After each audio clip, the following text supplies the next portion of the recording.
Church. From here on, referred to as SMAS.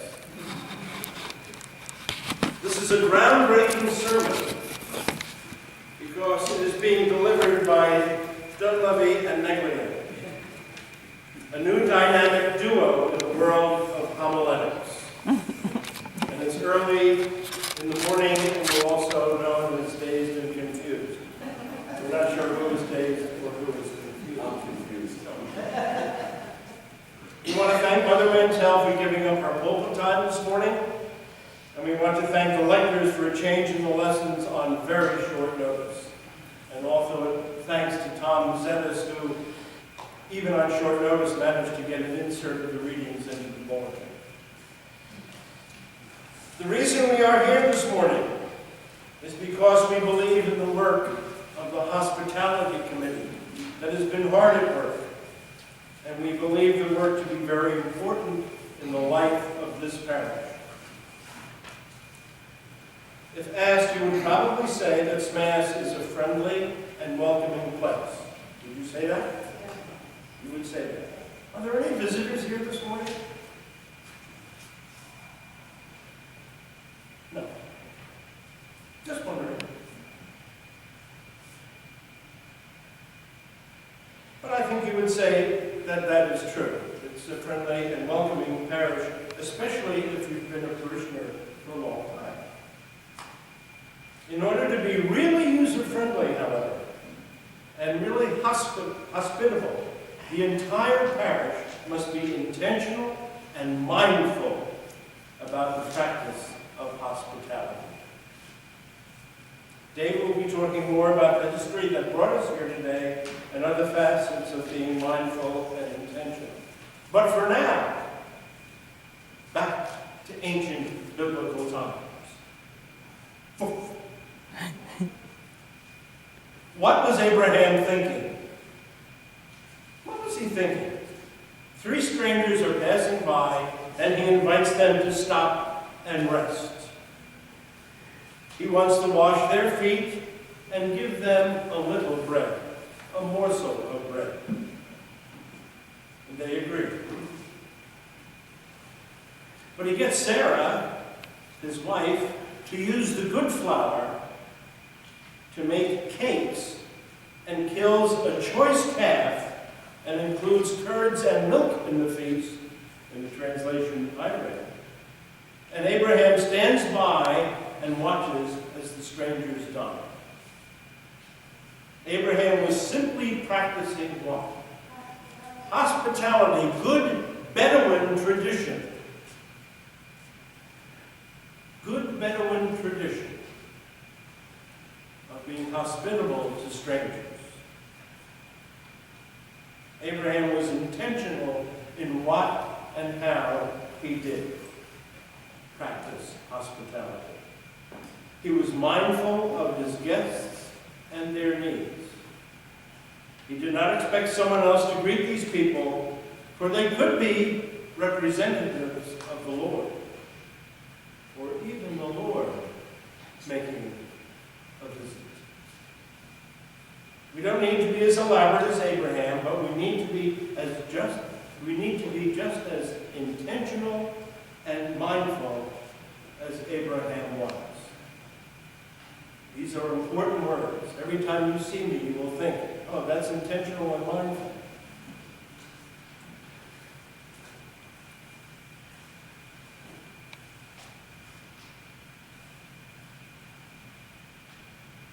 While recently sailing home from Spain and the Canary Islands, I was struck by the idea of using a cruise ship as a metaphor for a parish and its practice of hospitality. Anybody here ever been on a cruise? A couple. Okay. If you've never been on a cruise ship, think of a good hotel where you stay. In what business are the cruise lines? Hospitality, yes. They're also in business to make money. That's okay. the hospitality business. Now, is it the captain of the vessel who is responsible for making people feel welcome? In a way. But you don't hear or see the captain very much right off the bat. In fact, it is the task of the entire crew to make the guests feel welcome. The entire crew. Their practice of hospitality has to be, no pun intended, from stem to stern. Their aim is to welcome you and make you feel like you are the most important guest on the cruise in order to get you as a return customer and to get you to recommend them to your friends. The same holds true for good hotels. The welcoming package has to be complete, and it is everybody's job. The same is true of a parish.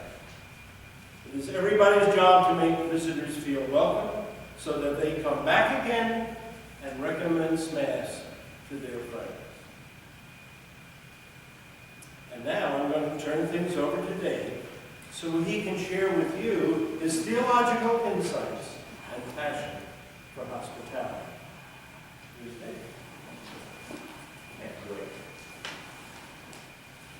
That's a tall order for me to share my theological insights with you, but I'll try. Good morning, everyone. You've heard from Dave, now it's time for Confused, okay? And I really want to focus this on the work of our membership and welcoming committee, which was formed really out of the stewardship committee drive about a year and a half ago. And it was focused on declining church attendance and declining member participation in many of our activities. It was a large committee, the welcoming committee. When we were all there, about 12, 13, 14 people, which is pretty neat. One of the things we did, if you remember last September, was a parish-wide survey, where we wanted to get your ideas about, are we a welcoming and hospitable parish? And what are your ideas about improving, making it even better? The results were great. A lot of people responded. They gave us a lot of good ideas. And from that, the committee developed, and you've seen this. We gave you an overview of the committee's work in September, in fact. But we developed 3 goals and 9 strategies. The 3 goals were very simple. Attract new members, welcome people when they do come in, and then keep the members that we have and keep them active in our activities. That's it. There were 9 strategies, and we are implementing those. Folks, they're works in progress, and you're going to see them really come to fruition in the weeks to come, hopefully. We really wanted to increase our advertising in media and our increased use of web-based services. We made a lot of progress there. We have an enhanced web page and Facebook presence. We're enhancing our attendance, various members in Mother Mantell, at community events. We've made contact with Sunday school and vacation Bible school families, and that has brought new members in. It's been very successful. We've created a group of greeters for both services, and we'll be using, remember the old name tags? We're going to bring them back. Okay. And our greeters are being trained. Boy, when I have to do that next, that's one of our next ideas to do. We've tried to reorganize coffee hour into fellowship time, and especially for 10:30, really have it be organized with more people, knowing who will be in charge of that and so forth. We will have a new visitor book with space to include telephone and email information, the 21st century visitor book, which we hope will be out there very soon. Periodic parish training focused on sustaining a friendly and welcoming atmosphere. That's what this is this morning. You're being trained, okay? Improved outreach with visitors and members regarding attendance and participation. Mother Mantell and Tom and Kristen can't do it all. We have to do a little bit better. If somebody's not here for a couple of weeks, where it begins, everything okay? That kind of follow-up. So those are the goals and the ideas we put together. But why is this important? Why does this matter to St. Mark and All Saints? Yes. Okay, when I first came here, it was 1999, how I found St. Mark's is, one of my neighbors, who happened to live here, they moved away, but they were coming here, and I was standing at the bus stop, and she was waiting on the bus, and she told me about St. Mark's, and they brought me in. That's the married couple that lived up by Orange Street. I think a lot of us have similar stories about friends bringing us in here.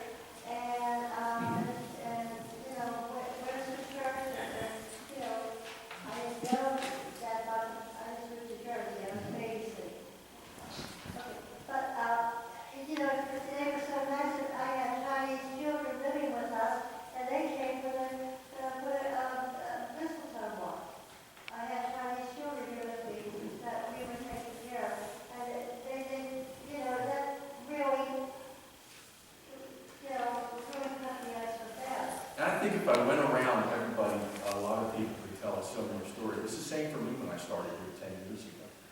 I really see 4 reasons why the whole business of finding new members, welcoming them, and keeping them is important. I want to share those with you very briefly. First, very bluntly, we must grow or die. As a community of Christians, it's as simple as that. We don't face this dilemma alone. This is a problem for churches probably all over the world. What mentioned the hospitality, the hotel industry. Some of you know that my son's involved as a manager for the Four Seasons Hotel Management Company in D.C.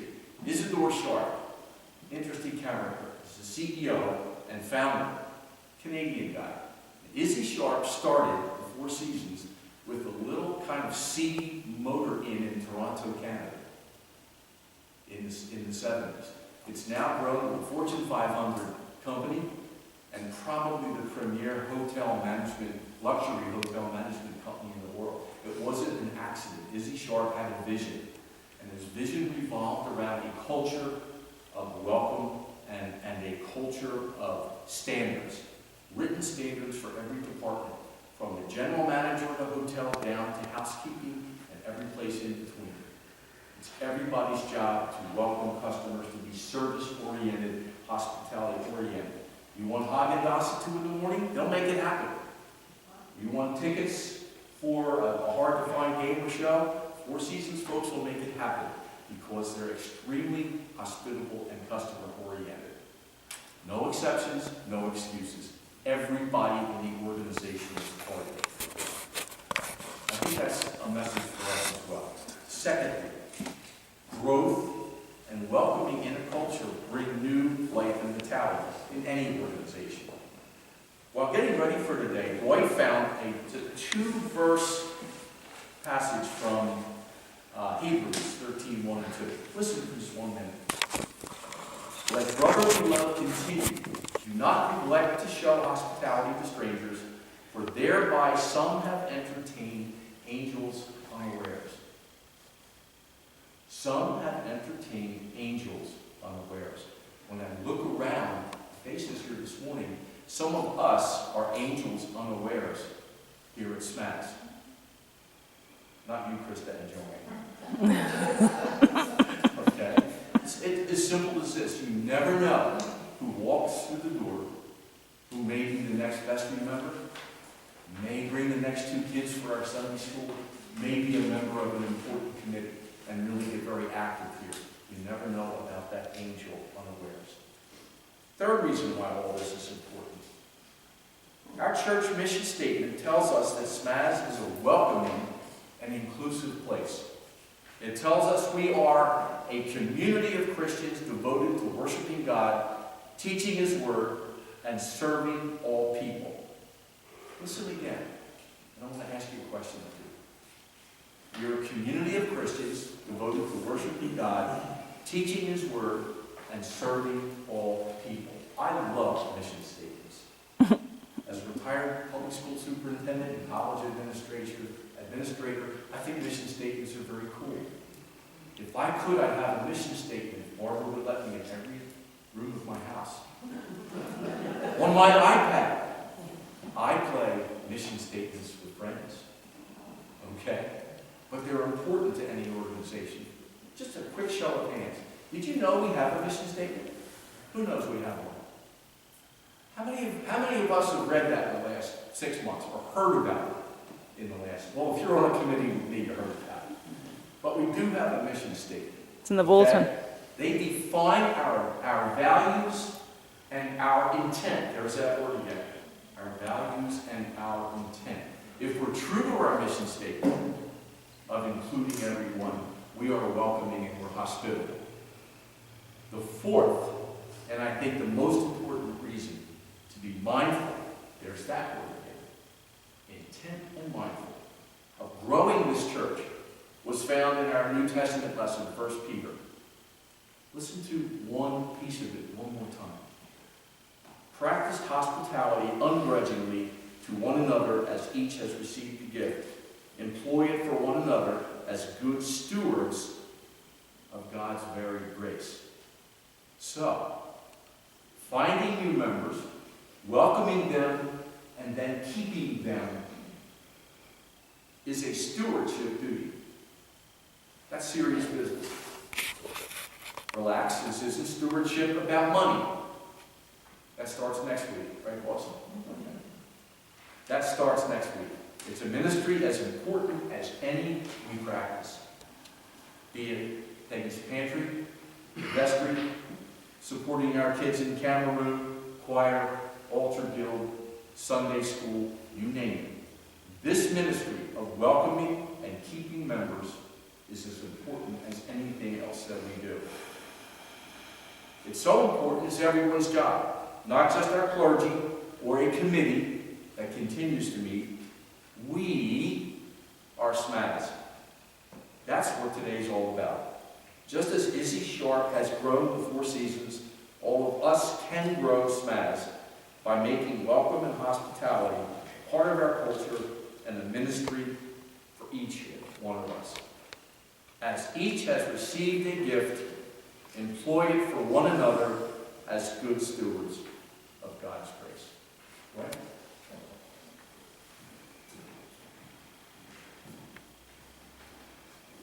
I want you to repeat after me. It is everybody's job. It is. A little more enthusiasm, please. Everybody's job. Never worked for Four Seasons. One more time. It is everybody's job. Intentional and mindful are the key words in our practice of hospitality. Intentional and mindful. Intentional and mindful. Today is the ribbon cutting, the launching of a new way we go about our business. Today is the day we break the bottle of champagne over the bow of the ship, metaphorically, of course.